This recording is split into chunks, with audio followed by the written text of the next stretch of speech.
Hi, welcome to this session of English. आज हम लोग एक नया टॉपिक शुरू करेंगे ग्रामर में, कंजंक्शन। प्रीपोजिशन का सेशन कल ख़त्म हुआ। प्रीपोजिशन के एक्सरसाइज भी किए गए थे। प्रीपोजिशन से मिलता जुलता ही कंजंक्शन भी एक अच्छा टॉपिक है और कॉम्पिटिटिव इंग्लिश के हिसाब से अगर देखा जाए तो ये सबसे सिंपल और आसान टॉपिक है। थोड़ा सा अगर इसको ठीक से समझ लेते हैं हम लोग तो फिर इस पर जो बेस्ड एरर्स होता है वो हमेशा करेक्ट बनता है। तो दैट वे कंजंक्शन एक यूज़फुल टॉपिक है जिसको हम लोग आसानी से मास्टर कर सकते हैं। But before starting conjunction, word से रिलेटेड जो एक्सरसाइज आता है एग्ज़ाम में, पहले उसका 3 क्वेश्चन हम लोग यहाँ पे डिस्कस करते हैं। आज के जो क्वेश्चंस है वो किस चीज़ पे हैं? ईडियम्स एंड फ्रेजेस पे। ईडियम्स का मतलब होता है लोक उक्ति और फ्रेजेस का मतलब मुहावरा। ठीक है, इसकी लिस्ट होती है जो तुमको याद करनी पड़ेगी कि किसी भी फ्रेज का मीनिंग क्या होता है और किसी ईडियम का मीनिंग क्या होता है। उसी के बेसिस पे क्वेश्चन पूछा जाता है एग्जाम में। जैसे question number 1, the mother always insist on keeping the house speak and span. यहाँ पे स्पीक एंड स्पैन यूज़ किया गया है फ्रेज के रूप में। इसको हम लोग देखते हैं कि इसका मीनिंग क्या होगा। ठीक है, तो अगर इसका मीनिंग पता है तो तुम आसानी से इसमें टिक कर सकते हो। देखो सेंटेंस क्या बोलता है कि किसी माँ के बारे में कहता है कि वो हमेशा जोर देती है। यहाँ पे एक वर्ड है इंसिस्ट, इसका मीनिंग जानते होगे। इंसिस्ट का मतलब जोर देना, कि घर को बिल्कुल साफ सुथरा रखा जाए। स्पीक एंड स्पैन एक फ्रेज है, इसका मीनिंग होता है neat and clean, neat and arranged. उसके लिए हम लोग फ्रेज यूज़ करते हैं स्पीक एंड स्पैन। अब नीचे जो ऑप्शंस है उसमें देखते हैं कि कौन सा बेस्ट ऑप्शन होगा जिसकी मीनिंग जो इसका मीनिंग होगा स्पीक एंड स्पैन का। तो पहला वर्ड है लॉक्ड। लॉक्ड का मतलब बंद, सेफ का मतलब सुरक्षित, टाइडी मीन्स होता है क्लीन एंड वेल अरेंज्ड। उसके लिए हम लोग वर्ड यूज़ करते हैं टाइडी। साफ सुथरा और व्यवस्थित, उसके लिए हम लोग वर्ड यूज़ करते हैं टाइडी। तो ये स्पीक एंड स्पैन का मीनिंग टाइडी हो सकता है। Then we observe the fourth option open. Open means खुला हुआ। तो चारों ऑप्शन में अगर हम देखें तो spick and span is equal to tidy. तो मेरा आंसर होगा टाइडी। ठीक है, then we come to question number 2, by leaps and bounds. ये भी एक फ्रेज है, इसका मतलब होता है दिन दूनी रात चौगनी। दिन दूनी रात चौगनी का मतलब, ये भी हिंदी का एक मुहावरा है, दिन दूनी रात चौगनी, और इसका मतलब होता है बहुत तेजी से। जैसे his business is flourishing by leaps and bounds. उसका जो बिजनेस है वो दिन दूनी रात चौगनी तरक्की कर रहा है, तो वहाँ पे हम लोग इसको यूज़ करते हैं। अब सेंटेंस के मीनिंग को पहले समझा जाए। The prices are going up by leaps and bounds. चीज़ों की कीमतें बेतहाशा बढ़ रही हैं, या दिन दूनी रात चौगनी बढ़ रही है, या तेज़ी से बढ़ रही है। इसका मीनिंग यही होगा। अब नीचे में देखते हैं कि कौन कौन से वर्ड्स हैं। ऑप्शन ए में ग्रेजुअली। ग्रेजुअली मीन्स होता है धीरे धीरे। ठीक है, धीरे धीरे के लिए हम लोग वर्ड यूज़ करते हैं ग्रेजुअली या स्लोली। फिर बी है इरेगुलरली। रेगुलर मीन्स होता है नियमित, रेगुलरली मीन्स नियमित रूप से, और उसका अपोजिट वर्ड है इरेगुलरली मीन्स अनियमित रूप से। ठीक है, जैसे he goes to school regularly. वो स्कूल अनियमित रूप से जाता है, जब मन होगा तो जाएगा, जब मन होगा तो नहीं भी जाएगा। तो वहाँ पे हम लोग वर्ड यूज़ करते हैं इरेगुलरली। सी है रैपिडली। रैपिडली का मतलब होता है तेजी से। तो ये इसका मीनिंग हो सकता है, but we also consider option number D. यहाँ पे क्या है? सिस्टमेटिकली। सिस्टमेटिकली का मतलब होता है, ये एक एडवर्ब है, किसी काम को पद्धति से करना, सिस्टम से करना, तो वहाँ पे हम लोग एज एन एडवर्ब यूज़ करते हैं सिस्टमेटिकली। तो चारों ऑप्शन में अगर तुम देखोगे तो कौन सा ऑप्शन तुमको सही लगेगा? तुमको ऑप्शन सही लगेगा सी, रैपिडली, मतलब तेजी से। तो इसका आंसर होगा सी। ठीक है। Then we come to question number 3। यहाँ पे है like a bull in China shop.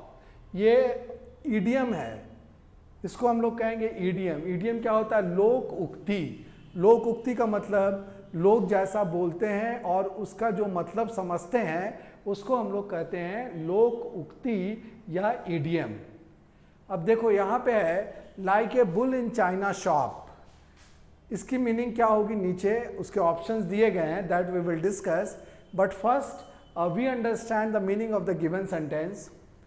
We cannot depend on him for this assignment. Assignment का मतलब होता है कोई काम या टास्क के लिए हम लोग वर्ड यूज करते हैं असाइनमेंट। इस टास्क के लिए या इस कार्य के लिए हम लोग उस पर निर्भर नहीं हो सकते। क्यों भाई? As it needs careful handling.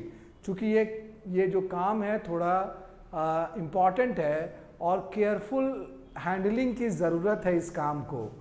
लेकिन वो कैसा व्यक्ति है? And he is like a bull in China shop.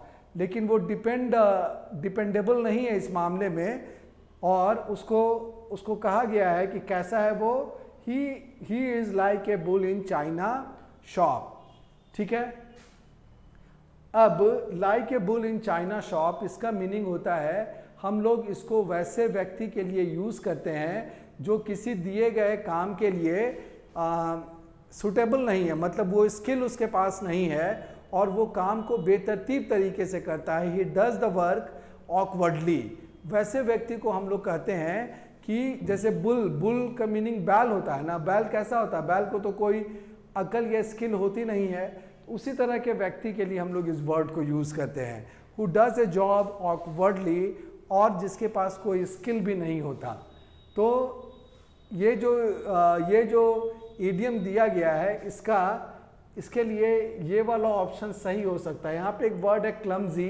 Clumsy भी वैसे ही चीज़ों के लिए या वैसे लोगों के लिए यूज़ करते हैं जो बेतरतीब होते हैं, जिनका कोई काम वाम करने का जो तरीका होता है बिल्कुल हैफाजर्ड होता है, बेतरतीब होता है, उसको हम लोग कहते हैं क्लमजी।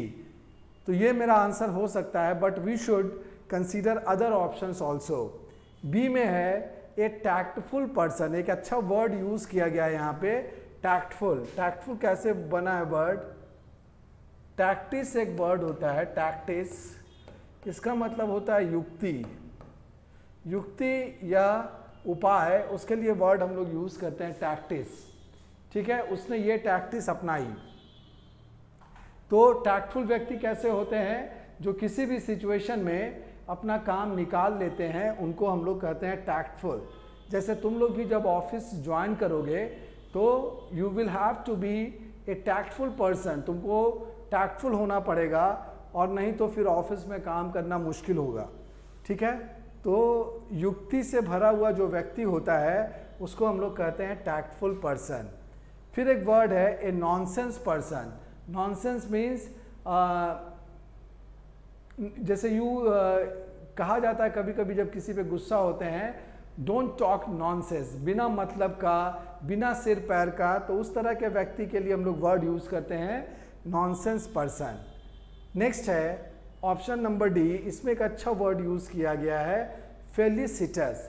फेलिसिटस एक एडजेक्टिव है, वैसे व्यक्ति या वैसी चीज़ के लिए यूज़ करते हैं जो किसी ओकेज़न या किसी काम के लिए सूटेबल होता है, उपयुक्त होता है, उसके लिए हम लोग वर्ड यूज़ करते हैं फेलिसिटस। सूटेबल फॉर एनी जॉब और एनी असाइनमेंट, वैसे व्यक्ति को हम लोग कहते हैं ए फेलिसिटस पर्सन। ठीक है। तो चारों ऑप्शन जो थे उनका मीनिंग बताया गया, उसके बेसिस पे तुम आसानी से कह सकते हो कि सर क्वेश्चन 3 का आंसर होगा ए। तो 1 का आंसर क्या था? 1 का आंसर था सी।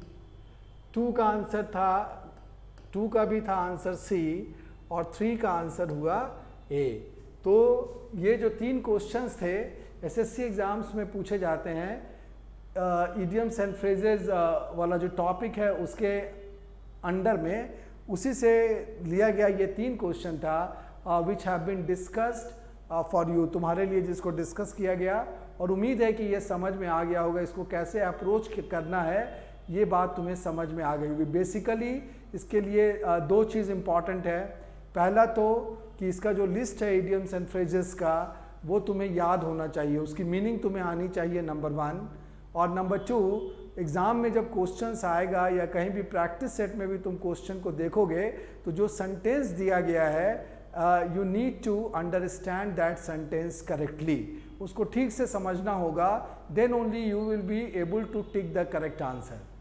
ठीक है, अंडरस्टैंडिंग द पैसेज ये एक बड़ा चैलेंज है, एक बड़ा इशू है जो कॉम्पिटिटिव एग्ज़ाम देते हैं एस्पिरेंट्स उनके लिए। तुम लोगों में से भी बहुत लोगों को इसमें दिक्कत होती होगी।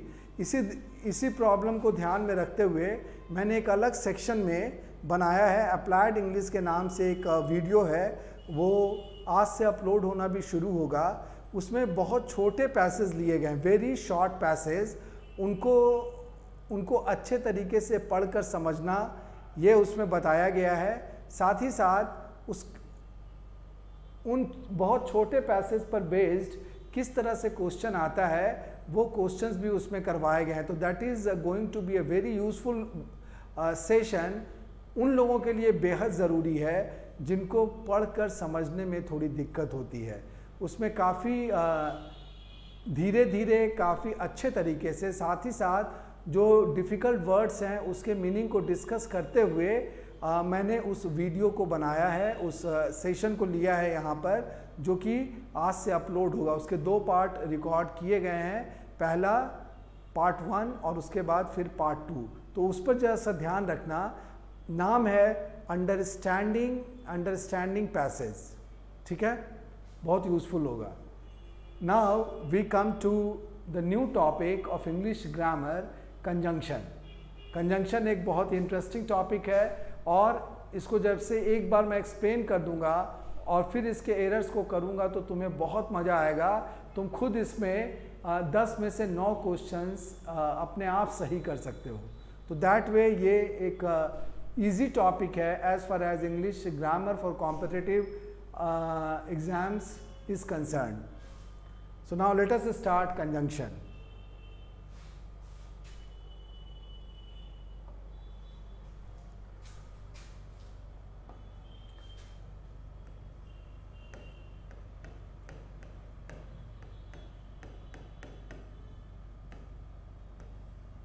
कंजंक्शन, जैसा कि प्रीपोजिशन था उसी तरह से कंजंक्शन भी है।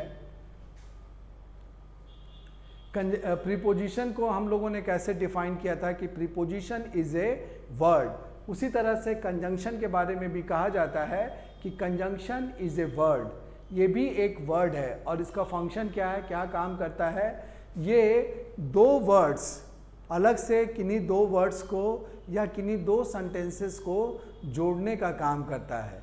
कंजंक्शन का फंक्शन क्या है, या तो 2 वर्ड्स को जोड़ेगा या 2 सेंटेंसेस को जोड़ेगा। ये एक ऐसा वर्ड है जो बीच में 2 सेंटेंसेस या 2 वर्ड्स को जोड़ने के काम में आता है। इसको हम लोग कह सकते हैं कि ये एक तरह से कनेक्टर का काम करता है 2 वर्ड्स और 2 सेंटेंसेस के बीच में। तो इसको हम लोग डिफाइन भी कर सकते हैं कंजंक्शन को। A conjunction is a word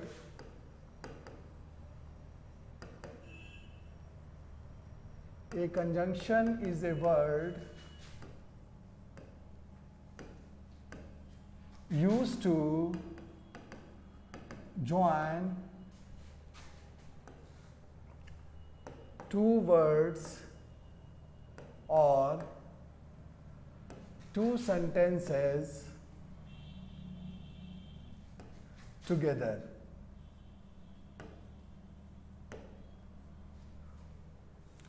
ठीक है, कंजंक्शन का डेफिनेशन यहाँ पे लिखा गया, conjunction is a word used to join 2 words और 2 सेंटेंसेस टुगेदर। यहाँ पे देखते हैं इम्पॉर्टेंट क्या है, वो इम्पॉर्टेंट है 2 वर्ड्स और 2 सेंटेंसेस। इसका एग्जाम्पल नीचे लिखते हैं। For example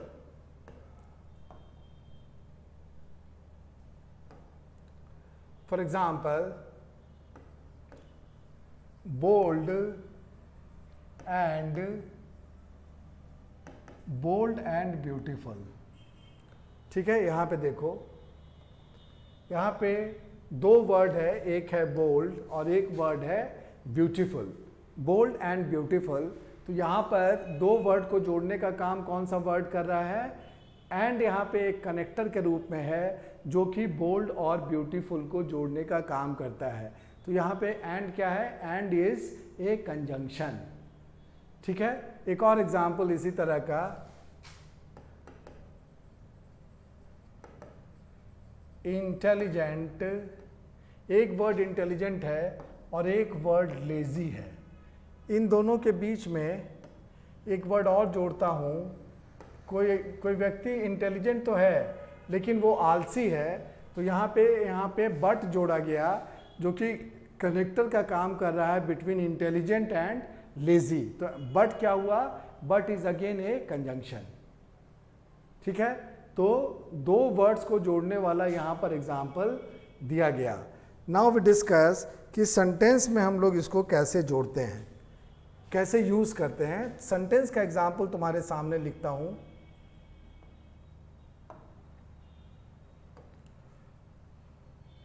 Tom has failed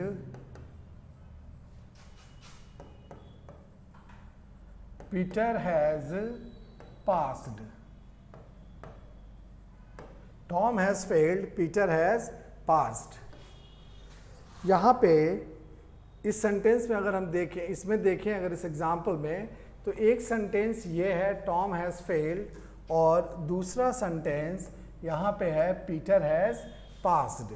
in sentences को अगर हम जोड़ना चाहें तो बीच में हम लोग यूज़ कर सकते हैं बट। क्या हुआ? दो सेंटेंस है, टॉम हैज़ फेल्ड और दूसरा है पीटर हैज़ पास्ड, उसको बीच में कैसे ज्वाइन किया गया?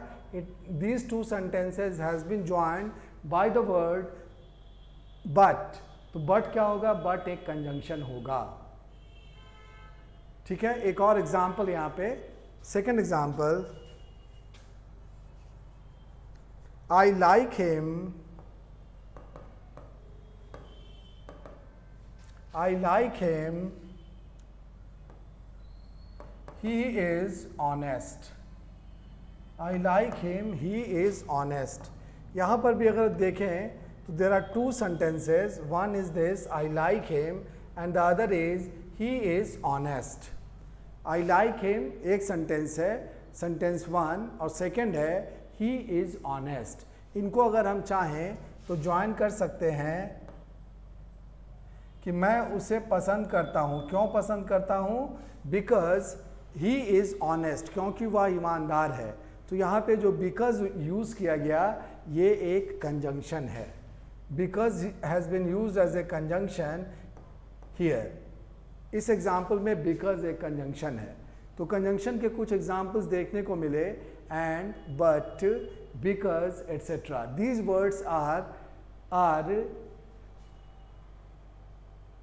Words are conjunctions only. इनको हम लोग कंजंक्शन के रूप में ट्रीट करते हैं। क्लियर? कोई doubt? Now we are going to discuss types of conjunction. Conjunction कितने प्रकार का होता है?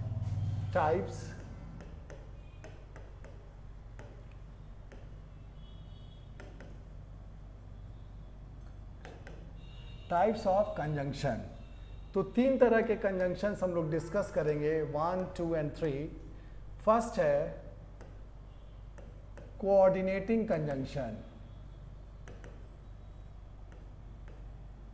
कोऑर्डिनेटिंग कंजंक्शन क्या है ये डिटेल में अभी डिस्कस किया जाएगा। Coordinating conjunction. सेकंड है सबऑर्डिनेटिंग कंजंक्शन, और third is correlative conjunction. These are 3 conjunctions. इसमें से 2 कंजंक्शंस को एक साथ समझा जा सकता है अच्छे तरीके से, फर्स्ट को और सेकंड को। बट एग्ज़ाम में ज़्यादातर क्वेश्चंस आता है कोरिलेटिव कंजंक्शन से, तो इसको फिर हम लोग अलग से और डिटेल में पढ़ेंगे, कुछ ज़्यादा ही एलेबोरेट करके पढ़ेंगे, क्योंकि इससे क्वेश्चंस एग्ज़ाम में पूछे जाते हैं और एरर्स इस पर बेस्ड आता है। ठीक है, तो हम लोग पहले तो एक गो में we will try to understand coordinating conjunction and subordinating conjunction. ठीक है, लेकिन उसके लिए एक कॉन्सेप्ट समझना पड़ेगा सबसे पहले जो कि इम्पॉर्टेंट है, और वो है इंडिपेंडेंट और डिपेंडेंट सेंटेंसेस के कॉन्सेप्ट को। इंडिपेंडेंट सेंटेंसेस और दूसरे तरफ लिखा जाए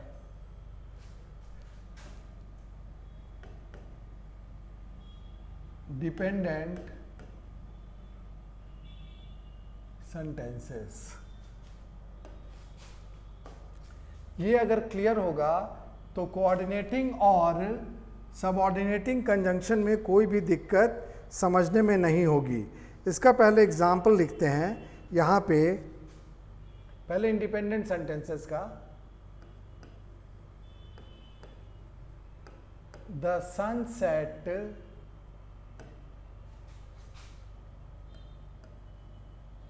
द नाइट फेल।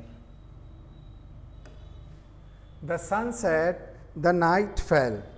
एक और एग्जाम्पल यहाँ पे हम लोग लिखते हैं,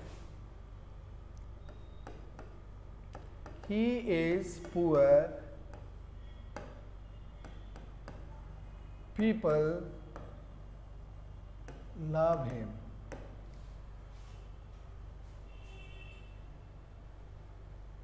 ठीक है, ये 2 एग्जाम्पल्स हैं इंडिपेंडेंट सेंटेंसेस के। अब डिपेंडेंट सेंटेंसेस वाले में एग्जाम्पल हम लोग लिख के देखते हैं। आई नो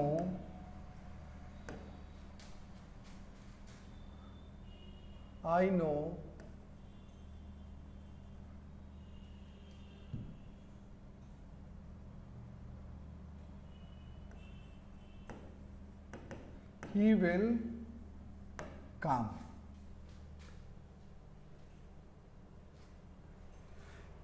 ये डिपेंडेंट सेंटेंस का है। एक और एग्जाम्पल,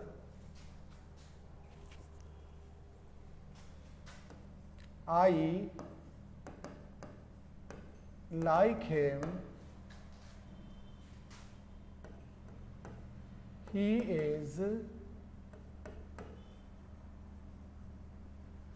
is punctual। ठीक है, 2 कॉलम में एक तरफ इंडिपेंडेंट सेंटेंसेस लिखा गया और दूसरे तरफ डिपेंडेंट सेंटेंसेस का एग्जाम्पल दिया गया है। ठीक है, अब देखते हैं कि ये दोनों क्या होते हैं। पहले हम लोग डिस्कस करते हैं इंडिपेंडेंट सेंटेंसेस। ठीक है, देखो यहाँ पे पहला सेंटेंस है सूरज डूबा। यहाँ पे सेट जो यूज़ किया गया है V2 है और फेल भी V2 है। इसीलिए तुम ऐसा मत समझना कि सन के साथ सिंगुलर के साथ सर ने सेट्स क्यों नहीं लिखा। यहाँ पे V2 पास्ट टेंस है, तो the sun set the night fell, ये दोनों सेंटेंस एक दूसरे से इंडिपेंडेंट हैं। अगर कहीं पर हम चाहें तो सिर्फ इतना लिख सकते हैं द सन सेट, सूरज डूबा, या कहीं दूसरे जगह पे लिख सकते हैं द नाइट फेल, रात हुई। ठीक है, they can stand on their own, ये खुद अलग अलग स्टैंड कर सकते हैं, मीनिंगफुल हो सकते हैं, और इसीलिए ये इंडिपेंडेंट सेंटेंस हैं। एक और एग्जांपल, ही इज़ पुअर, ये एक सेंटेंस है, कहीं पर भी हम इसको बोल सकते हैं, इंडिपेंडेंटली बोल सकते हैं। और सेकंड है लोग उसे प्यार करते हैं, ये भी एक इंडिपेंडेंट सेंटेंस है। इट कैन स्टैंड अलोन, और इसको किसी के सहारे की ज़रूरत नहीं है। इस तरह के सेंटेंसेस को हम लोग बोलते हैं इंडिपेंडेंट सेंटेंसेस। और जब ये इंडिपेंडेंट सेंटेंसेस होते हैं इनको in other words we can also say sentences of same rank, sentences of same rank और same order. इंडिपेंडेंट सेंटेंसेस क्या होते हैं, एक ही रैंक के होते हैं, कोई भी सीनियर या जूनियर इसमें नहीं होता, एक ही रैंक के होते हैं और वो इंडिपेंडेंटली हम उनको लिख सकते हैं। तो ऐसे सेंटेंसेस को हम लोग कहते हैं independent sentences. Is it clear? ठीक है, तो इंडिपेंडेंट सेंटेंसेस को का डेफिनेशन भी यहां पे चाहें तो लिख दें। Independent sentences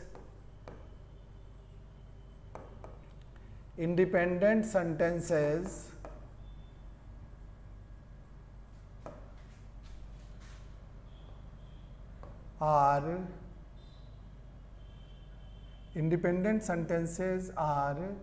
of same rank or order and can stand alone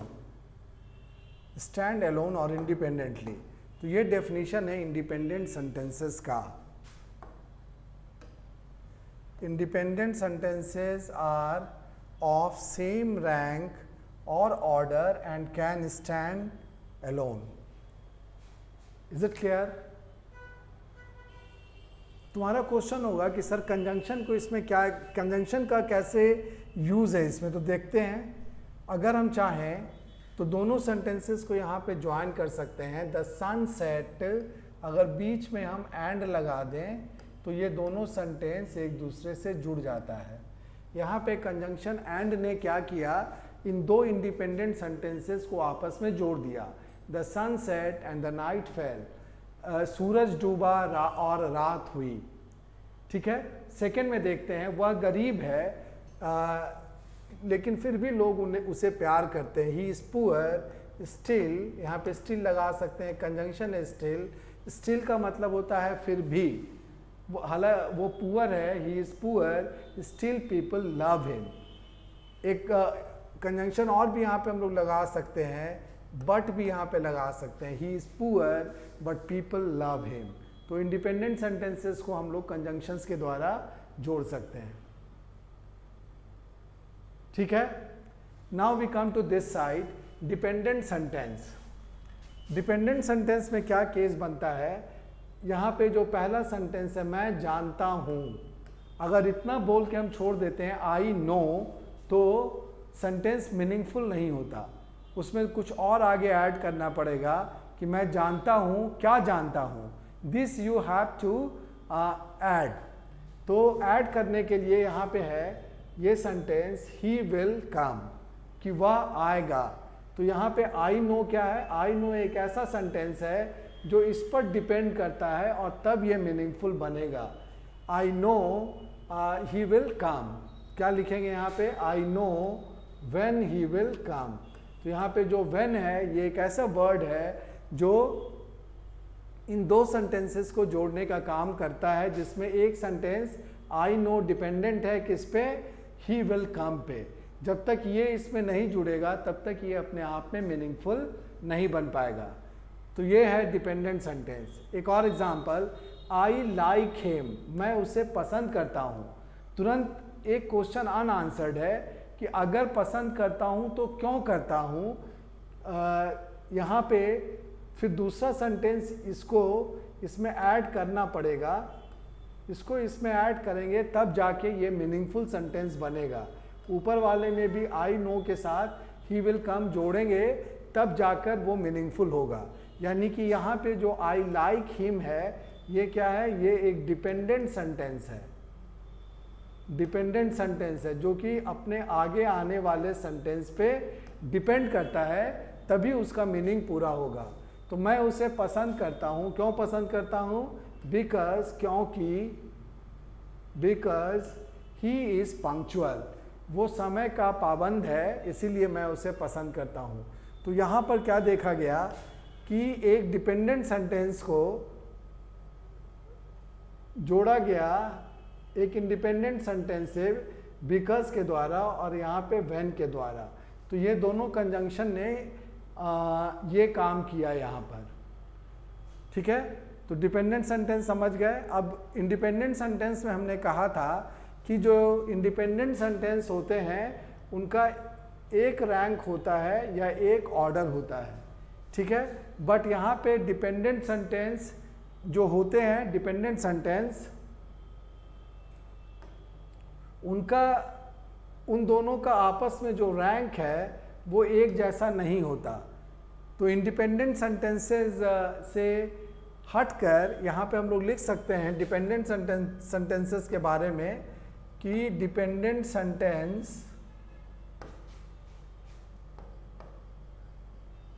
sentences are of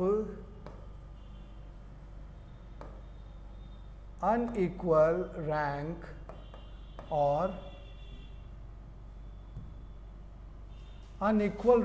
or order। दोनों में यही डिफरेंस है। इनका रैंक क्या होता है? अनइक्वल होता है। यहाँ पे सेम रैंक और ऑर्डर था, यहाँ पे अनइक्वल रैंक और ऑर्डर है। तो ये था कॉन्सेप्ट इंडिपेंडेंट सेंटेंसेस का और डिपेंडेंट सेंटेंस का। इसको डिटेल में इसीलिए बताया गया कि एक बार अगर हम इसको ठीक से समझ जाते हैं तो फिर कोरिलेटिव और सबऑर्डिनेटिंग कंजंक्शन को समझने में कोई भी दिक्कत नहीं होगी। ठीक है, now we come to define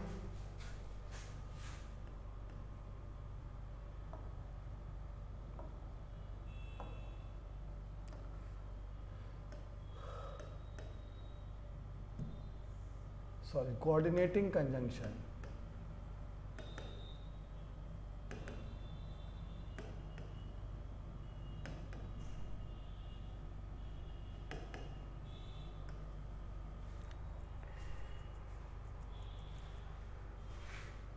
coordinating conjunction ये वैसे कंजंक्शन को कहा जाता है जो इंडिपेंडेंट सेंटेंसेस को जोड़ने के काम में आता है।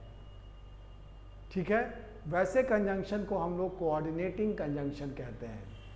Independent sentences, in other words we can say कि coordinating conjunction is used to join two sentences of equal rank और ऑर्डर।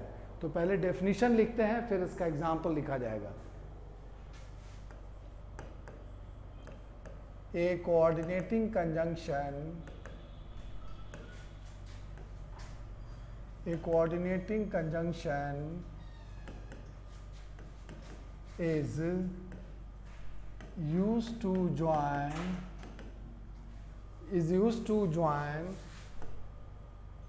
two independent sentences। अब जैसे ही टू इंडिपेंडेंट सेंटेंसेस हम लिखे, दूसरे वर्ड्स में हम लोग इसको लिख सकते हैं कि ऑफ इक्वल ऑर्डर और रैंक। दैट इज यहाँ पे that is two independent sentences, that is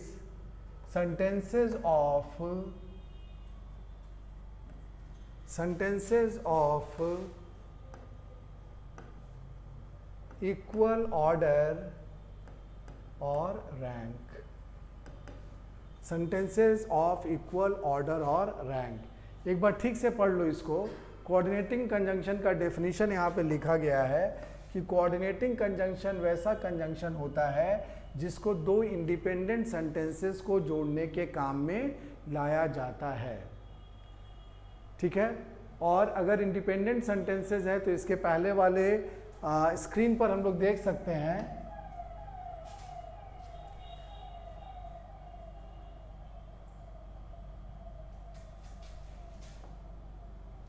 इसके पहले वाले स्क्रीन पे देख सकते हैं कि इंडिपेंडेंट सेंटेंसेस के एग्जाम्पल थे the sun set, the night fell. यहाँ पे जो यूज़ किया गया एंड, ये कोऑर्डिनेटिंग कंजंक्शन था। यहाँ पे जो यूज़ किया गया स्टिल या बट, ये भी एक कोऑर्डिनेटिंग कंजंक्शन है। ठीक है, अब इसके एग्जाम्पल्स लिखते हैं हम लोग। कोऑर्डिनेटिंग कंजंक्शन के क्या क्या एग्जाम्पल्स हैं।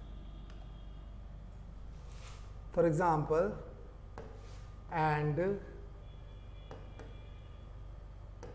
बट, स्टिल, और, yet, etc. These are examples of coordinating conjunction.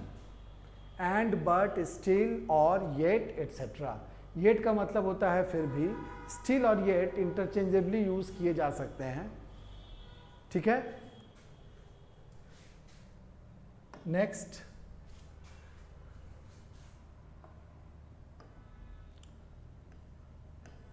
Coordinating conjunction समझ में आ गया होगा, तो सबऑर्डिनेटिंग भी उसी तरह का है, इसमें भी दिक्कत नहीं होगी।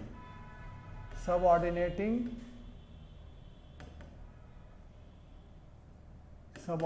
कंजंक्शन, एक कॉन्सेप्ट इसमें ध्यान में रखना, सबऑर्डिनेट वाला। सबऑर्डिनेट क्या होता है, ऑफिस में हम लोग इसको यूज़ करते हैं।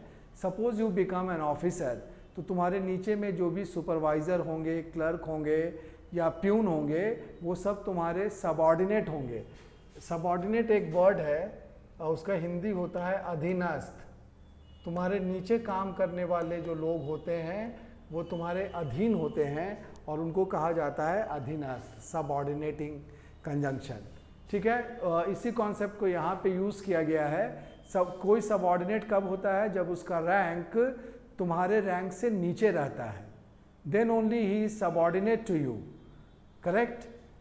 Now we define subordinating conjunction.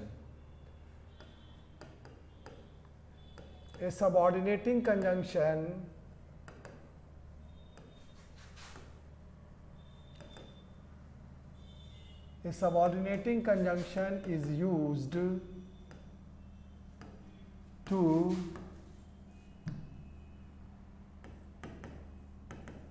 join sentences of two sentences, यहाँ पे लिख सकते हैं two sentences of unequal rank or order. Unequal rank or order, this is important. Unequal rank or order, यानी कि अगर हम पीछे के डिस्कशन को देखें, अनइक्वल ऑर्डर और रैंक के डिस्कशन को अगर देखें तो यहाँ पे दिखाई पड़ेगा तुमको, यानी कि डिपेंडेंट सेंटेंसेस को जोड़ने के काम में आता है। ठीक है, यहाँ पे लिख सकते हैं dependent.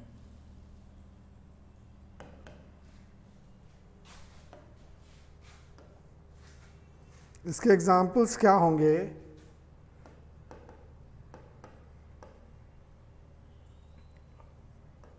because, when, where। Question का आंसर देने के लिए हम लोग इसको यूज करते हैं इफ एटसेट्रा। जैसे मैं जानता हूं कि वो कहाँ गया है, I know where he has gone. ठीक है, लाइकवाइज मैं जानता हूं कि वो कब आएगा, तो I know when he will come, वहां पे हम लोग व्हेन यूज करेंगे। मैं उसे पसंद करता हूँ, इस सेंटेंस को कैसे पूरा किया जाएगा, मैं उसे पसंद करता हूँ क्योंकि वह ईमानदार है, तो वहाँ पे हम लोग यूज़ करेंगे बिकॉज। तो ये था सबऑर्डिनेटिंग कंजंक्शन। ठीक है, एक बार फिर से देख लो। उसके बाद हम लोग डिस्कस करेंगे कोरिलेटिव कंजंक्शन को। कोरिलेटिव कंजंक्शन बड़ा इंटरेस्टिंग है और क्वेश्चंस उससे बहुत पूछे जाते हैं एग्जाम्स में।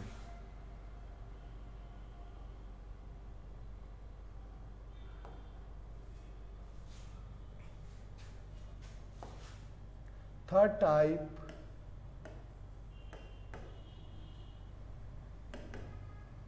कोरिलेटिव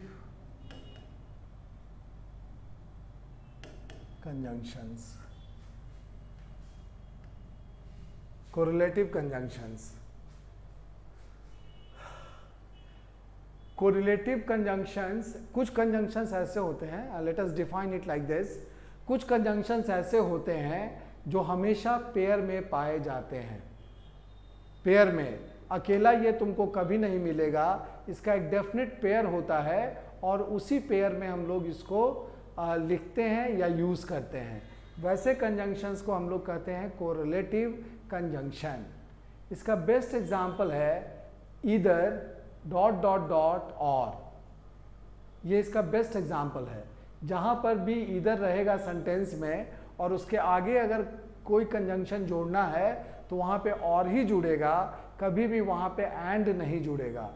एरर में क्या करता है, एरर में इधर लिखा हुआ रहेगा इधर और आगे जाके उसको एंड लिख देगा या बट लिख देगा वहां पे, तो हम कहेंगे कि भाई ये तो गलत है। इधर के साथ अगर पेयरिंग होगी तो और की ही होगी और किसी की नहीं हो सकती। तो ऐसे कंजंक्शंस के पेयर को हम लोग कहते हैं correlative conjunctions. Is it clear? Definition यहां पे नीचे लिखते हैं, some conjunctions are found in pair and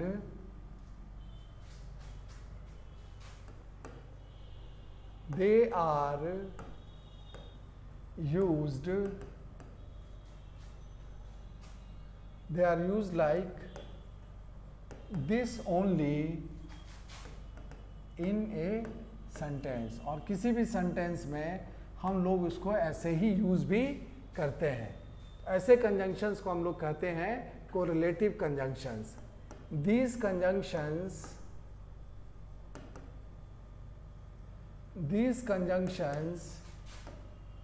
are called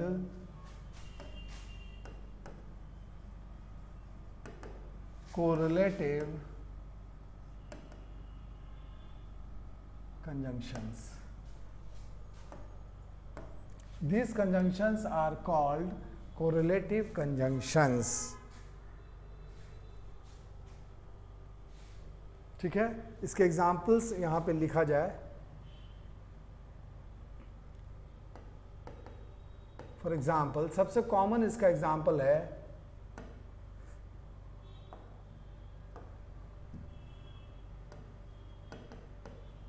either और, ठीक है, उसी तरह से नीदर नॉर।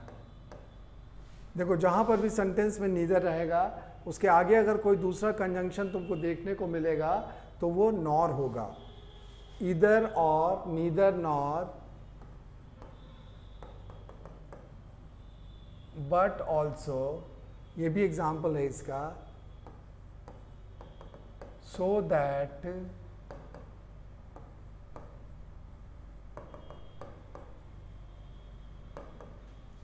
such that, उसके बाद ये वाला बहुत कॉमन है, इस पर एग्जाम में बहुत बार क्वेश्चन भी आता है, हार्डली, बेयरली या स्केर्सली, तीनों में से कोई भी आगे रह सकता है और इसके बाद फॉलोइंग कंजंक्शन जो होगा इनके साथ व्हेन होगा। इसमें ध्यान रखना, हार्डली, बेयरली और स्केर्सली के साथ आगे व्हेन लगेगा। ये तीनों पर अप्लाई होता है, हार्डली पर भी, बेयरली पर भी और स्केर्सली पर भी। अगर सेंटेंस में आगे में इफ है तो उसके बाद देन हो सकता है। हार्डली, बेयरली, स्केर्सली, उसके बाद देन, व्हेन, और यहाँ पे इफ के साथ देन। उसके बाद नो सूनर, इसके साथ देन लगेगा। यहाँ पे ध्यान रखना, सूनर चूंकि कॉम्परेटिव डिग्री में है इसीलिए it will be followed by then. ठीक है, नेक्स्ट, नॉट ओनली, अगर पहले है तो उसके बाद लगेगा बट ऑल्सो। नॉट ओनली के बाद क्या लगेगा? But also. फिर है दो, दो के बाद जो कंजंक्शन आएगा वो आएगा येट, दो के बाद येट।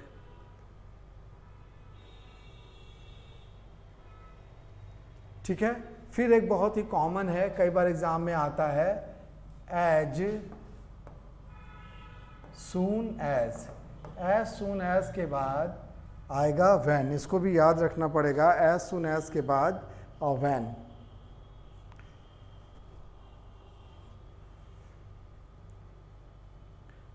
इतने इंपॉर्टेंट कोरिलेटिव कंजंक्शंस है जिसको तुमको हमेशा ध्यान में रखना पड़ेगा। ईदर के बाद और, नीदर के बाद नॉर, बट के बाद ऑल्सो, सो के बाद दैट, सच के बाद दैट। इन दोनों में क्या डिफरेंस है ये हम लोग अगले सेशन में डिस्कस करेंगे कि कहाँ पे सो के साथ दैट लगता है और कहाँ पे सच के साथ दैट लगता है।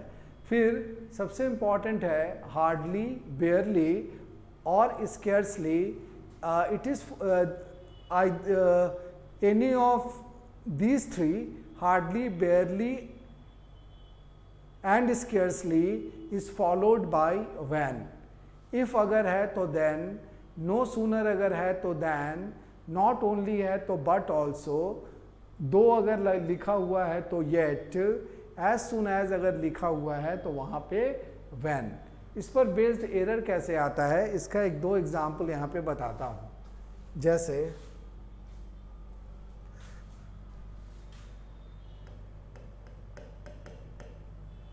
either you accept it or reject it। दो ऑप्शन तुम्हारे सामने दिया गया। एरर इसमें कैसे पूछा जाएगा? एरर इसमें कायदे से इधर के साथ क्या आना चाहिए? और। तो एरर जब रहेगा सेंटेंस में तो और नहीं लिखा रहेगा, इधर you accept it and rejected. तुमको पता है कि इधर के साथ और लगना चाहिए, and if and is there इसका मतलब कि एरर यहीं पे है। इसको क्या करना पड़ेगा? इसको काटना पड़ेगा और कहना होगा कि भाई इधर के साथ तो और सही लगेगा। ठीक है, एक और एग्जांपल यहाँ पे देते हैं। जैसे if you call him then he will respond। अगर तुम उसे कॉल करोगे तब वो जवाब देगा। ये एक सेंटेंस है एंड तुमको कहा गया कि इसमें बताइए एरर कहाँ पे है। तो इसमें एरर कहाँ पे होगा ये देखते हैं हम लोग। हम लोगों ने क्या लिस्ट में देखा है, देखो जो लिस्ट था उसमें क्या था, इफ के साथ देन लगा हुआ था। Now we observe the sentence, यहाँ पे इफ के साथ क्या लगाया गया है? दैन। दोनों में डिफरेंस है। यहाँ पे दैन गलत है, in place of than it should be then. यहाँ पे इफ के साथ क्या लगेगा? यहाँ पे कोरिलेटिव कंजंक्शन देन लगेगा। यहाँ जो देन लगाया गया ये गलत है। तो एरर किस पार्ट में था? एरर यहाँ पे था। तो इस तरह का एरर कंजंक्शन में पूछा जाता है। आज हम लोग यहीं पे ख़त्म करते हैं। कल कोरिलेटिव कंजंक्शन से कुछ सेंटेंस बनाया जाएगा यहाँ पे, और उन सेंटेंसेस में बताया जाएगा कि कैसे कोरिलेटिव कंजंक्शंस हम लोग यूज़ करते हैं किसी सेंटेंस में, और उस पर बेस्ड एरर्स कैसे पूछे जाते हैं। साथ ही साथ ये जो डिस्कशन होगा ये ज़्यादा लंबा नहीं होगा, और इसको डिस्कस करने के बाद, सेंटेंसेस को डिस्कस करने के बाद एक इम्पॉर्टेंट चीज़ हम लोग यूज़ करेंगे, एक इम्पॉर्टेंट कंजंक्शन लेस्ट। लेस्ट का डिस्कशन थोड़ा डिटेल में होगा, चूँकि इसके कंसेप्शन में क्लैरिटी चाहिए नंबर 1, और इस पर बेस्ड क्वेश्चंस एग्जाम में पूछे जाते हैं। तो लेस्ट को हम लोग डिस्कस करेंगे, और उसके बाद कंजंक्शन पर बेस्ड एरर्स जो एग्जाम्स में पूछे गए हैं या अलग अलग टाइप के एरर्स क्या होते हैं उसका एक्सरसाइज हम लोग कल के सेशन में करेंगे। Tomorrow session is again going to be very useful, और I would advise all of you not to miss this important discussion और इम्पॉर्टेंट सेशन, क्योंकि इससे जो क्वेश्चन आएगा वो एग्ज़ाम में तुम बिल्कुल आसानी से और हमेशा सही बनाओगे। With these words I close today's session. कल फिर मिलेंगे नए सेशन में, नए डिस्कशन के साथ और नए एक्सरसाइज के साथ. Till then take care. Thank you.